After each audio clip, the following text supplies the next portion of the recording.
श्री राधा कृष्णाय नमो नमः। आप सभी दिव्य आत्माओं को मेरा सादर प्रणाम। श्री राधा माधव के चरण कमलों में आप सभी की अविरल भक्ति सदा बनी रहे। आज की कथा अति सुंदर और रोचक है, जहाँ श्री राधा जी श्री दाम के श्राप से 100 वर्ष बीत जाने पे मुक्त हो जाने के पश्चात श्री कृष्ण की प्राप्ति और मिलन की इच्छा से उन्होंने सर्वप्रथम श्री गणेश की पूजा की। इस कथा का उल्लेख ब्रह्मवैवर्त पुराण के श्री कृष्ण जनखंड में हुआ है, जो मैं आपको पढ़ के सुनाने वाला हूँ। तो कथा कुछ इस प्रकार से है।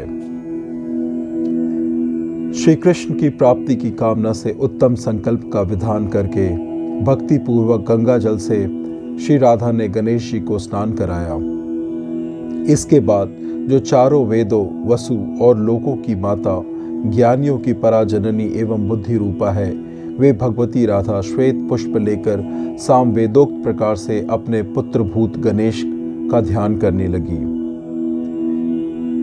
ध्यान कुछ इस प्रकार से है।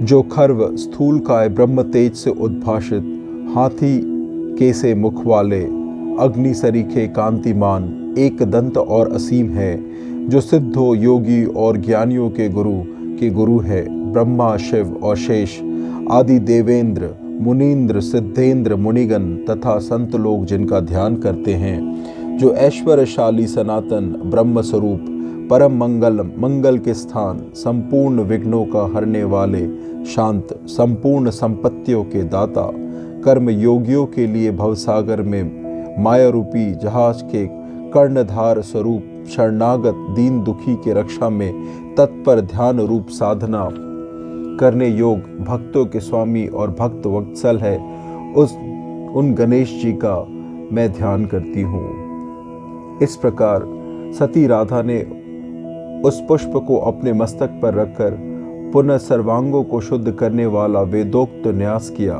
तत्पश्चात उसी शुभदायक ध्यान द्वारा पुनः ध्यान करके राधा ने उन लंबोदर के चरण कमल में पुष्पांजलि समर्पित की और ध्यान किया।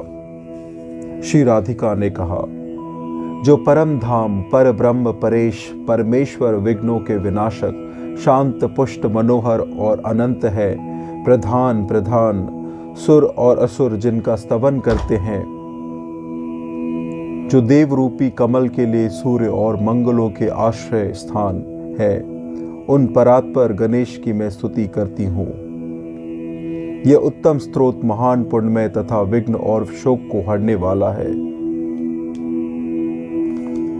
इस प्रकार श्री राधा जी के स्तुति से गणेश जी प्रसन्न होते हैं।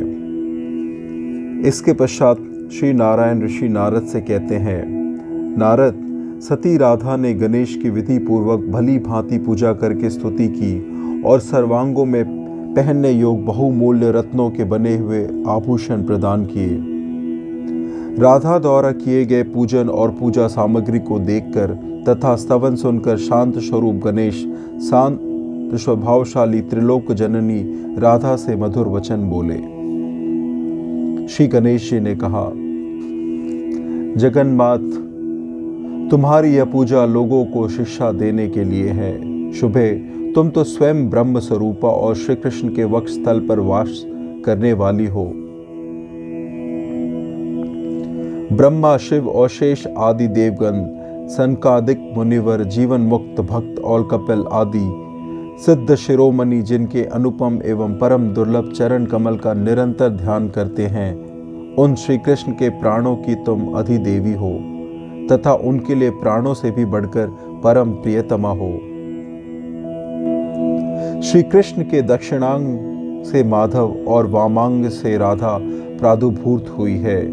जगजननी महालक्ष्मी तुम्हारे वामांग से प्रकट हुई है। तुम सबके निवास भूत वसु को जन्म देने वाली परमेश्वरी, वेदों और लोकों की ईश्वरी मूल प्रकृति हो।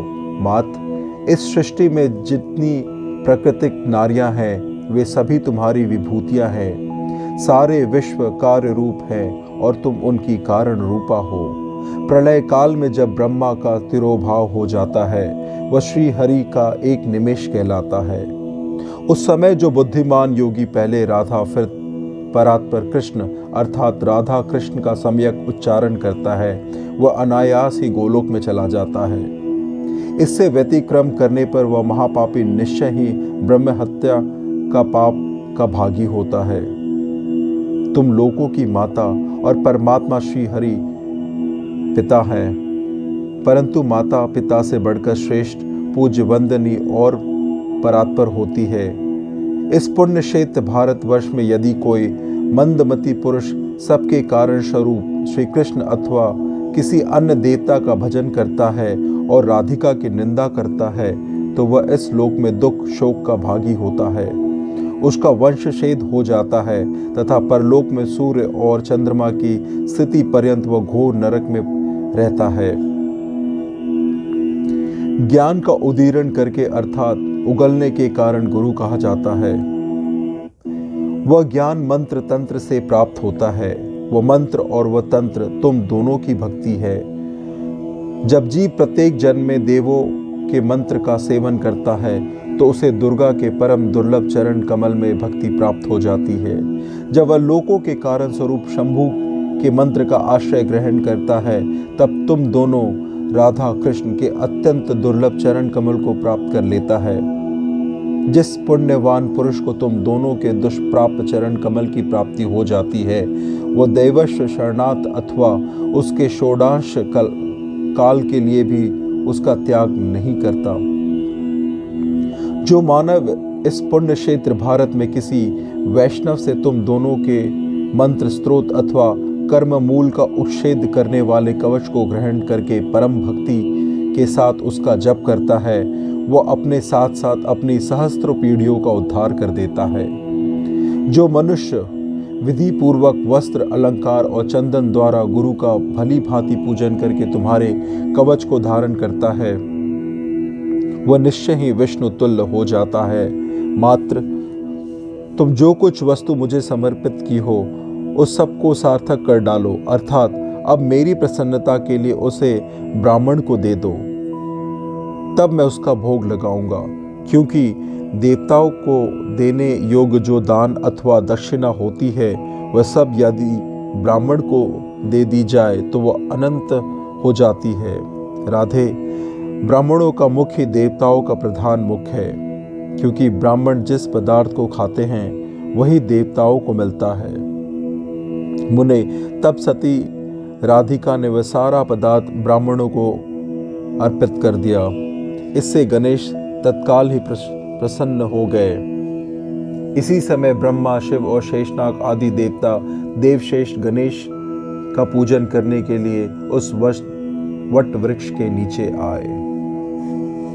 इस प्रकार यह कथा संवाद और स्तुति यहीं समाप्त होता है। श्री राधा कृष्णाय नमो नमः।